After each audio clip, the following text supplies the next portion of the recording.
Alhamdulillahi Rabbil Alamin wa bi ni'matihi tatimmu as-salihat. Asyhadu an la ilaha illallah wahdahu la syarika lah wa asyhadu anna Muhammadan 'abduhu wa rasuluhu al-karim. Allahumma salli wa sallim ala nabiyyina al-Mustafa Muhammadin wa ala alihi wa ashabihi ajma'in. Amma ba'd. Rabbi shrah li sadri wa yassir li amri wahlul 'uqdatam min lisani yafqahu qawli. Segala puji bagi Allah, kemudian salawat dan salam kepada Rasulullah, pada keluarga dan seluruh sahabat-sahabatnya. Jemaah subuh, bapak-bapak, ibu-ibu yang Allah muliakan, insyaallah kita akan sambung pembahasan tentang tanda-tanda kiamat, dan kita sedang berada di dalam judul tanda-tanda kiamat kecil.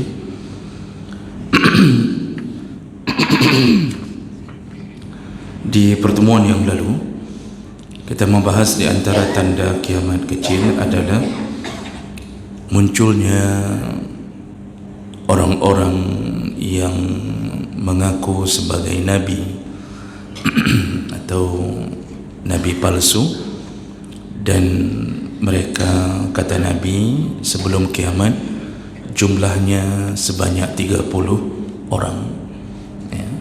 Langsung Nabi mengutip bilangan 30.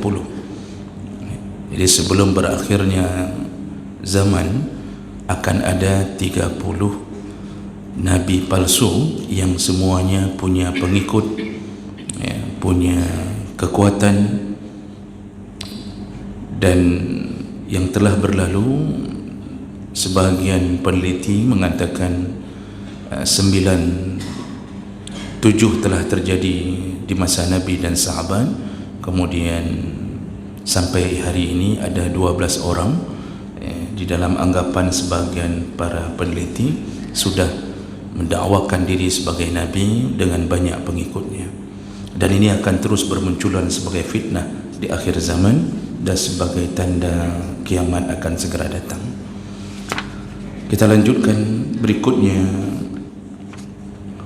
Rasulullah sallallahu alaihi wasallam juga menyebutkan tanda kiamat kecil, yaitu khurujul kazzabin, munculnya para pendusta, banyaknya para pendusta. Nah, pendusta di sini bukanlah pendusta dalam urusan politik, walaupun itu juga nanti di bahagian yang lain menjadi tanda akhir zaman ya, yaitu munculnya kelompok Ruwaibidah yang pembohong dianggap orang yang benar, orang yang jujur divonis menjadi orang yang suka berbohong. Nah, itu fitnah politik, fitnah yang terjadi juga muncul bernama kelompok Ruwaibidah. Tapi pendusta di sini yang disebut oleh Nabi adalah pendusta dalam urusan agama. Mereka mendustakan kebenaran agama. Mereka bicara di dalam kapasitas sebagai seorang muslim. Mereka menafsirkan ayat sesuka-suka mereka, mengambil hadis sesuai dengan keinginan mereka. Lalu mereka mulai membentuk kelompok-kelompok sesat, mendirikan jamaah-jamaah yang baru yang alirannya memang menjauh dari Al-Quran, dari hadis, mendustakan rukun iman, mendustakan rukun Islam. Ini pendusta ini banyak sekali. MUI mencatat semenjak kemerdekaan Indonesia itu sudah tercatat 300 aliran sesat muncul di Indonesia, mulai dari yang kecil yang tidak terdeteksi secara umum, ada yang menghebohkan nasional. Dan jemaah melakukan Allah, kemunculan para pendusta ini telah dikabarkan oleh Nabi sallallahu alaihi wasallam. Hadis dari Abu Hurairah radhiyallahu anhu, riwayat Muslim dengan derajat yang sahih.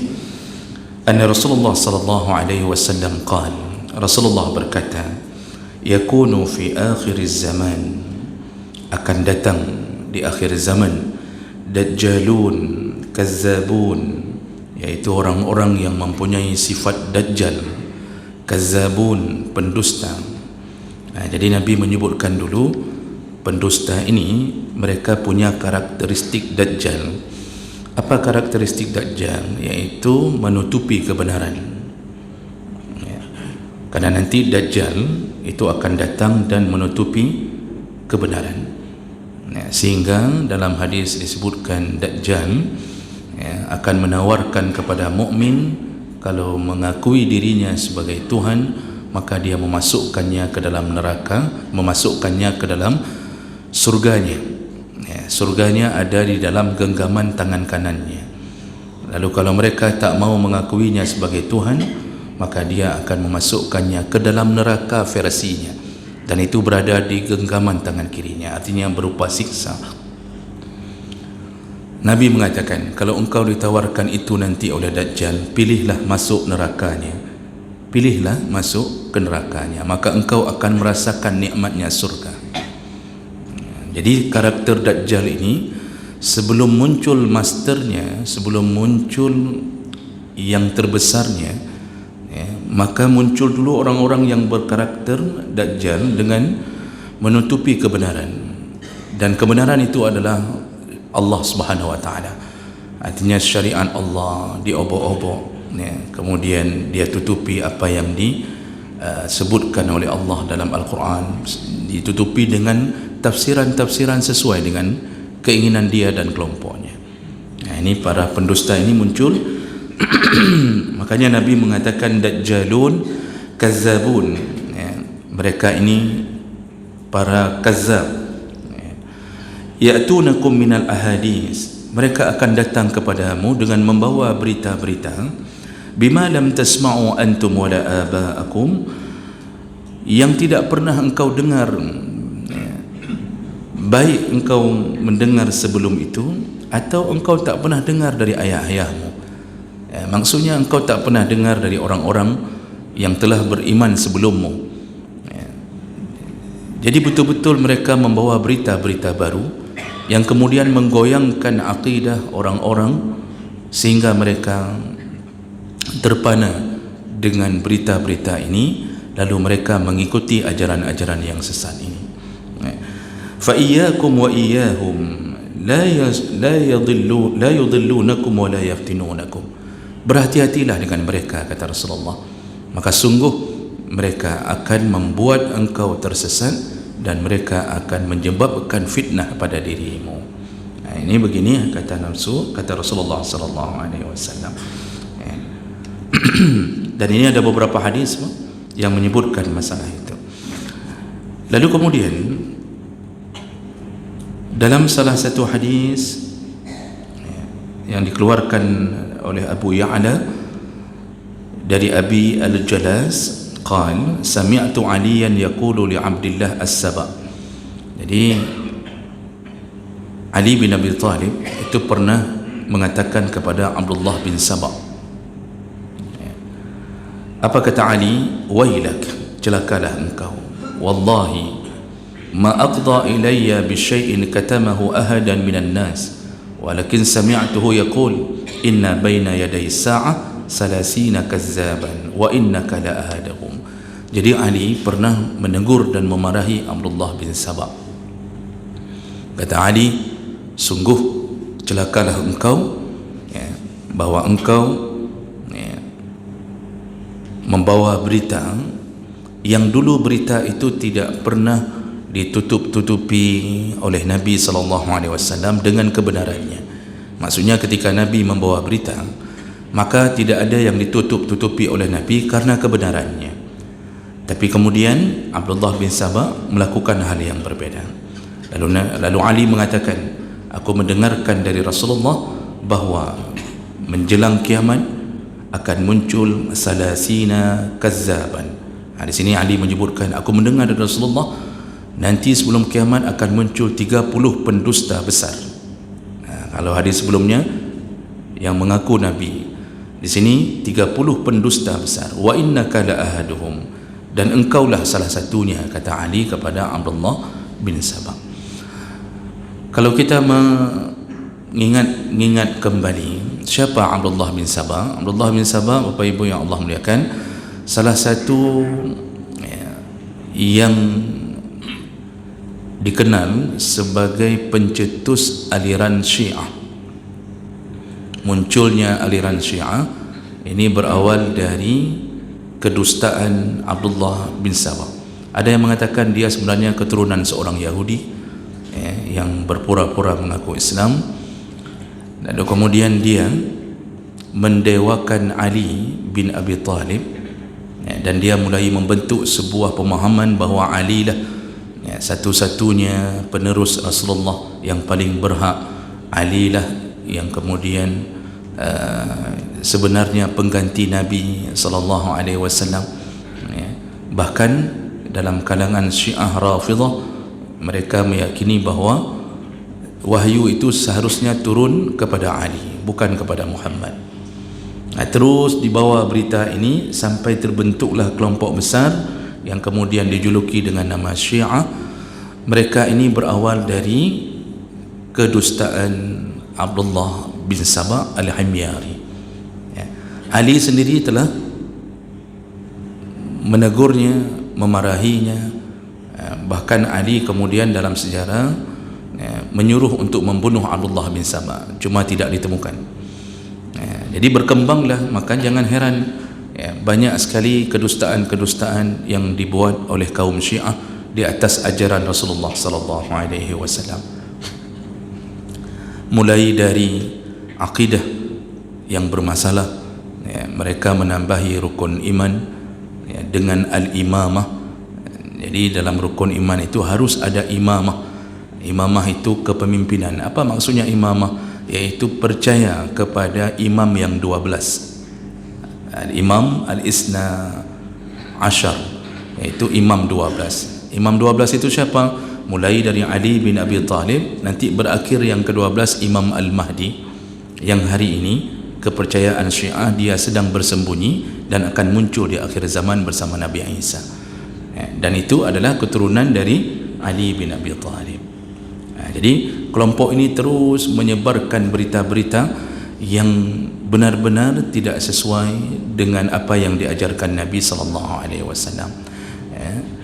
Dan ini kedustaannya berlanjut sampai kepada hukum-hukum fiqh. Dalam fikihnya orang Syiah, ketika membaca ayat tentang berwuduk, itu menyelisihi daripada hadis Nabi sallallahu alaihi wasallam. Jadi kalau kita baca ayat wudu, ayat rukun wudu, Allah Subhanahu wa taala menyebutkan Iza qumtum ila as-salah faghsilu wujuhakum wa aydiyakum ila al-marafiqi wamsahu bi ru'usikum wa arjulakum.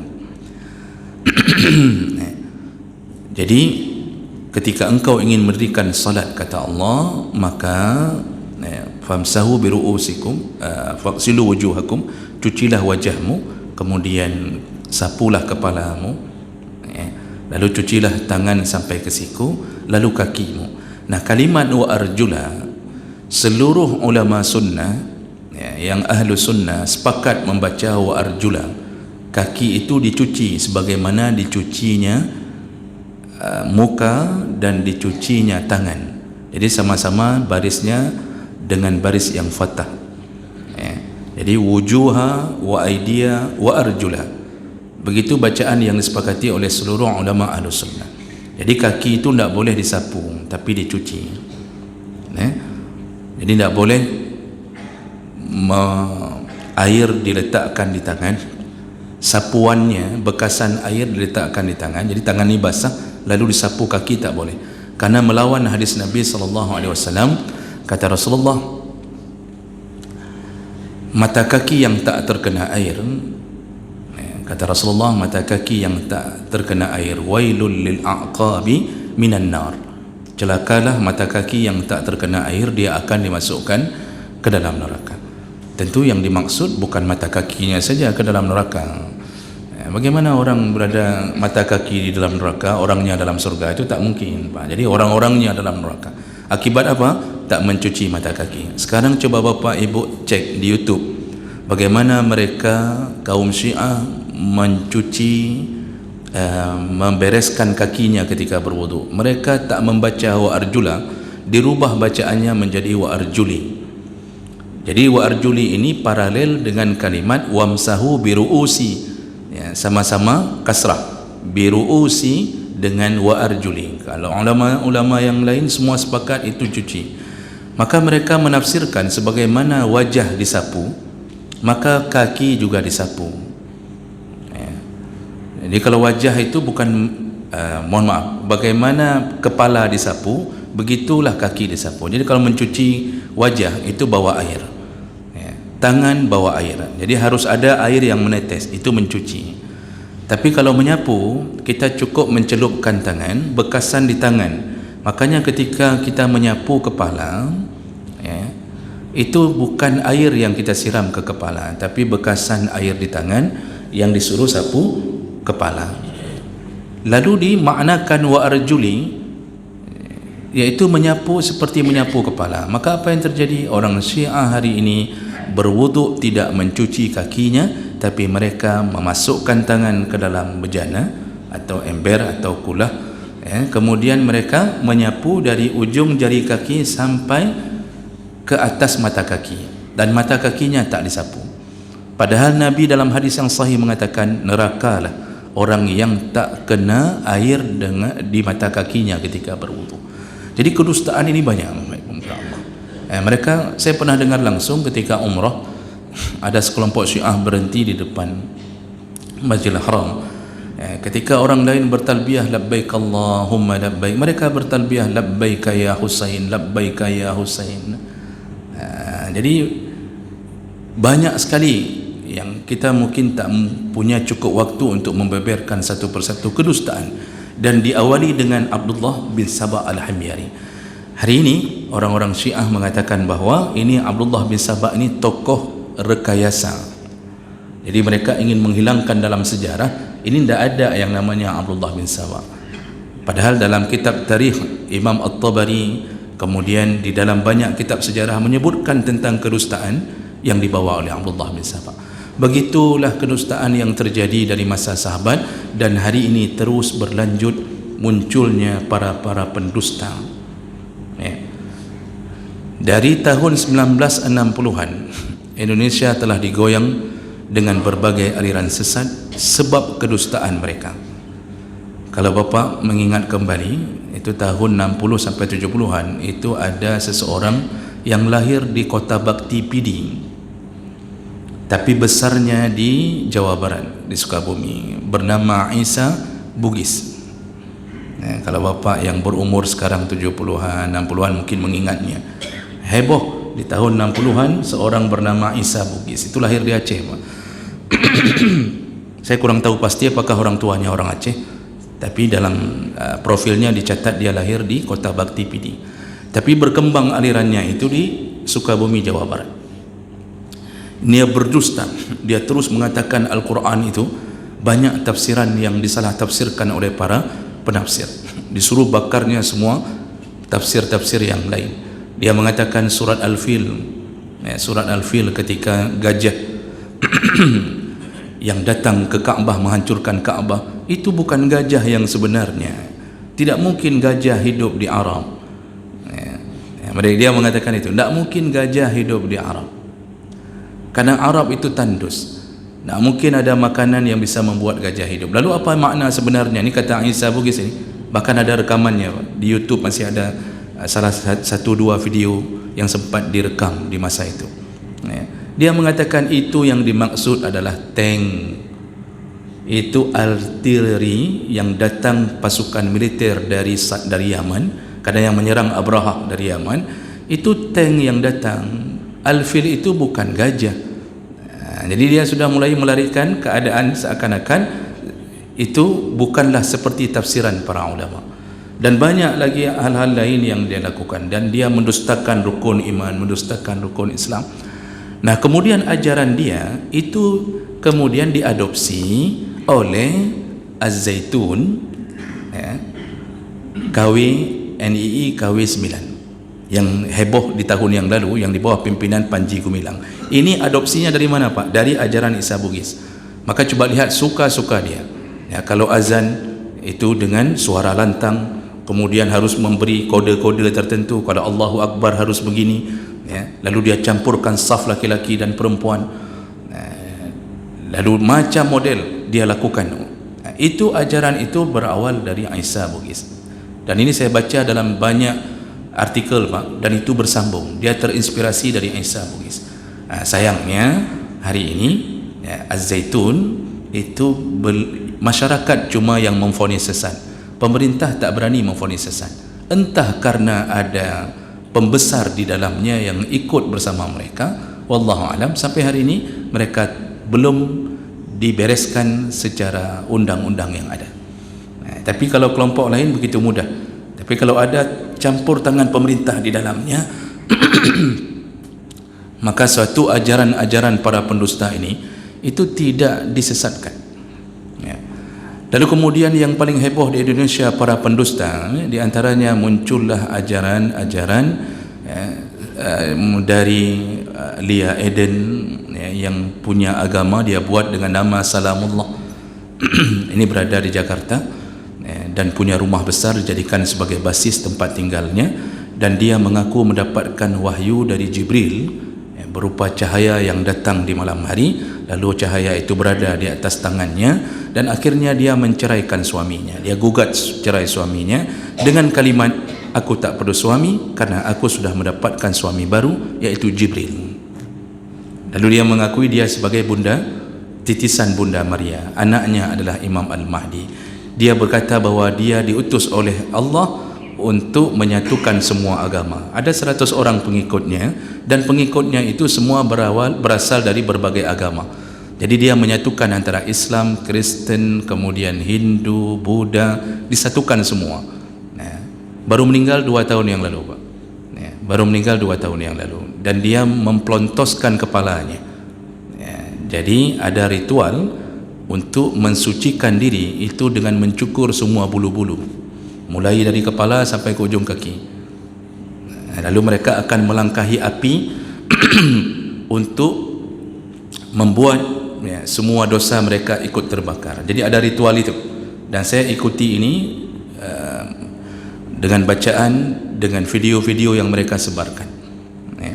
Nah, jemaah melakukan Allah sudah divonis sesat oleh pemerintah dan sudah 2 kali ditangkap. Kemudian muncullah Imam Musaddiq. Imam Musaddiq membawa agama Abraham, millata Abraham, dan ini juga punya penafsiran sendiri. Dia berdusta, dia mengatakan bersyahadat itu bukan asyhadu an la ilaha illallah wa anna muhammadar rasulullah, tapi asyhadu an la ilaha illallah wa anna al-mau'ud al-masih rasulullah. Aku bersaksi bahawa yang dijanjikan yaitu Imam Mahdi dialah Rasulullah. Lalu kemudian ditangkap, sempat dipenjarakan, lalu bertaubat. Sayangnya ajarannya duluan berkembang, diteruskan di tahun 2007 oleh Gafatar, Gerakan Fajar Nusantara, punya 2000 pengikut di seluruh Indonesia. Kemudian Gafatar pun divonis sesat, berkembang terus ajaran-ajaran seperti ini, Pak, dan tidak berhenti karena Nabi telah mengatakan tanda-tanda kiamat akan munculnya para pendusta. Maka kita hanya perlu satu, yaitu bentengi diri generasi anak-anak kita dengan akidah yang benar. Artinya tanamkanlah bahawa Allah itu satu, Muhammad Rasulullah, tidak ada Nabi selainnya. Jadi itu perlu ditanamkan sangat kuat, karena orang bisa tersesat, Pak, tanpa dia menyadari bahawa dia tersesat. Yang sudah berpendidikan saja bisa tersesat. Nah, gaya berdusta ini itu tidak akan berhenti. Hari ini terselimuti dengan beberapa pemahaman seperti gender, feminisme, ya, kemudian liberalisme. Itu semua para pendusta, ya. Pluralisme, mengaku semua agama itu benar, jadi sama semuanya, semua masuk surga. Itu juga para pendusta, ya. Perempuan kadang-kadang terjebak ke dalam feminisme, yaitu mengatakan bahawa perempuan itu harus sama derajatnya dengan laki-laki. Maka muncullah orang-orang yang kemudian mengatakan warisan harus dibagi sama. Al-Quran telah silap mengatakan laki-laki 2:1. Jadi ini agar-agara merasa ingin menyamakan diri yang melawan takdir Allah Subhanahu wa taala, padahal perempuan itu ditakdirkan surganya itu berada di bawah ketaatannya kepada suami. Untuk apa mencari sesuatu yang tak ada jaminan surganya? Ini terus kebohongan terjadi. Jadi jemaah melakukan Allah, juga saran kepada para penceramah untuk tidak berdusta di atas nama Nabi SAW. Ini juga terjadi, Pak. Jadi penceramah yang kadang-kadang tidak belajar ilmu hadis, tidak mau peduli ini hadis sahih, ini hadis yang dhaif, ini dhaif jiddan, bahkan hadis mungkar, hadis palsu itu disampaikan, berkembanglah cerita-cerita dongeng, apalagi timbul kefanatikan. Ada yang menyampaikan ke saya, kefanatikan membuat orang berdusta. Contohnya, Pak, ada penceramah yang mengatakan bahwa Indonesia ini dulu awal-awal dibawa ajaran Islam itu ada 1 kapal, ada 4 kapal yang datang ke Indonesia dan membawa kitab-kitab dari mazhab yang 4. Jadi 1 kapal mazhab Syafi'i, mazhab Maliki, Hanafi, Hambali. Begitu cerita yang diceritakan oleh penceramah ini. Ini disampaikan oleh jamaah yang mendengar ke saya tak dengar langsung, tapi disampaikan. Kemudian dia mengatakan di tengah lautan semua tenggelam. Jadi kapal mazhab Hanafi tenggelam, Maliki tenggelam, Hambali tenggelam. Yang selamat yaitu kapal mazhab Syafi'i. Makanya yang terbawa ke Indonesia adalah mazhab Syafi'i, dan itu menunjukkan kebenaran mazhab Syafi'i. Ini perkara seperti ini kalau bagi orang awam luar biasa. Itu belum lagi dibumbui, Pak. Belum lagi dibumbui dengan cerita. Ini terjadi bahwa ada penceramah mengatakan bahwa Imam Syafi'i lah yang paling disayang oleh Nabi, paling dekat dengan Nabi. Dialah yang menuntun kuda Nabi SAW. Begitu cerita, Pak, di masjid-masjid kampung, di pelosok-pelosok cerita. Jadi orang yang dengar itu, Pak, tertaha apa bahasa Indonesianya? Mereka terpana sekali. Ya Allah, berarti selain Syafi'i semuanya salah. Jadi Imam Syafi'i yang menuntun kuda Nabi. Nabi meninggal 11 Hijriah. Syafi'i baru lahir 150 Hijriah. Pajantro Syafi'i yang tuntun kuda Nabi. Tapi orang kampung makan itu, Pak. Termakan sekali itu. Bukan tak benar mazhab ini, bukan ada sesuatu yang perlu kita kritisi dari mazhab, tapi kebohongan yang dibawa. Jadi kalau dalam urusan-urusan memberikan ilmu itu jujur nomor 1, Pak. Jadi kalau ustaznya tidak jujur, maka wajar jemaahnya juga tidak jujur. Kalau menyampaikan sesuatu yang hubungannya dengan perbedaan pandangan, sampaikan semuanya. Masalah nanti kita lebih cenderung ke pendapat yang mana, itu terserah. Jadi jangan pernah mengatakan inilah pandangan yang paling benar, inilah pandangan yang paling sunnah, padahal ada pandangan lain yang dia tak sampaikan. Ini sebagai contoh saja, Pak. Kejujuran itu harus dipertahankan. Jangan gara-gara kefanatikan kita jatuh dalam kedustaan. Yang contohnya banyak sekali dalam fiqih itu urusan khilafiyah yang tak bisa ditegakkan. Kalau kata orang Aceh, seperti menegakkan benang basah. Tidak bisa ditegakkan. Dia cukup hanya berdalih, bersandar pada hukum ijtihad. Yang salah ijtihadnya, yang benar ijtihadnya 2 pahala, yang salah 1 pahala, yang berdosa tak ada. Contoh saja, misal dalam urusan bersentuhan kulit laki-laki perempuan, itu katakan yang sejujurnya, menurut pendapat fulan, mazhab fulan, tidak batal bersentuhan laki dan perempuan, karena mereka mengatakan bahwa kalimat lamastumun nisa, lamasa itu berhubungan suami istri, baru batal. Kalau mazhab Hambali, baru batal wuduk kalau ada syahwat. Habis wuduk bersentuhan istri, timbul syahwat, baru batal. Tidak ada syahwat, tak batal. Hanafi, Maliki mutlak tak batal, karena mereka memaknakan lamastumun nisa itu berhubungan suami istri, bukan bersentuhan kulit dengan kulit. Imam Syafi'i mengatakan batal. Dengan dalil apa? Sama, cuma beda cara memahaminya, yaitu kalimat lamastum itu artinya bersentuhan kulit dengan kulit, bukan berhubungan suami istri. Itu sampaikan semuanya. baru kita mengatakan tapi mungkin yang lebih kuat menurut saya. Jadi jangan membuat jamaah ini seakan-akan selama ini saya salah berarti, padahal dia berada di ranah ijtihad. Membaca bacaan dalam sujud, dalam rukuk, jumhur ulama mengatakan sunnah. Hanafi, Maliki, Syafi'i mengatakan membaca subhana rabbiyal azimi, membaca subhana rabbiyal a'la, hukumnya sunnah. Dengan dalil ketika Nabi memperbaiki orang yang salatnya salah salat, Pak. Jadi musi'us salat, dia salah salatnya, Nabi panggil, lalu Nabi ajarkan salat yang benar. Tidak disebutkan bacaannya, yang disebutkan kalau engkau rukuk maka tumakninahlah dalam rukukmu, kalau engkau sujud tumakninahlah dalam sujudmu. Tidak disebutkan bacaannya. Jumhur ulama mengatakan kalau itu menjadi wajib, pasti Nabi sebutkan bacaannya pun harus dibaca. Nah, kemudian yang berbeda siapa? Mazhab Hambali. Mazhab Hambali mengatakan bacaan dalam rukuk, dalam sujud adalah wajib dengan dalil-dalil, beberapa dalil. Cuma di sisi jumhur ulama, dalil yang dipakai oleh mazhab Hambali ada yang dhaif yang diutarakannya. Maka terjadilah perbedaan pandangan. Jadi jangan sampai kita ketika membahasakannya mengatakan wajib atau sunnah seakan-akan yang lain salah semua, Pak. Padahal dia tak menyampaikan dengan keseluruhannya. Begitulah penyakit kadang-kadang yang membuat jamaah bingung, seakan-akan merasa berarti kau salah katanya lewatnya, berarti nyo yang betul. Ini akibat ketidakjujuran ilmiah. Berulang-ulang di atas mimbar ini saya katakan, berbeda pendapat silahkan, tapi jujur nomor satu, Pak. Katakan siapa pendapat siapa, katakan dalilnya dari mana.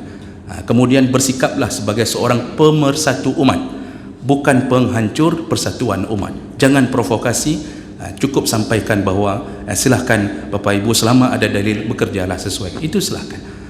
Kira-kira begitu, dan mudah-mudahan Allah jaga kita dari semua yang telah dikabarkan oleh Nabi menjelang kiamat. Subhanakallahumma bihamdik, asyhadu an la ilaha illa anta, astaghfiruka wa atubu ilaik. Wassalamualaikum warahmatullahi wabarakatuh.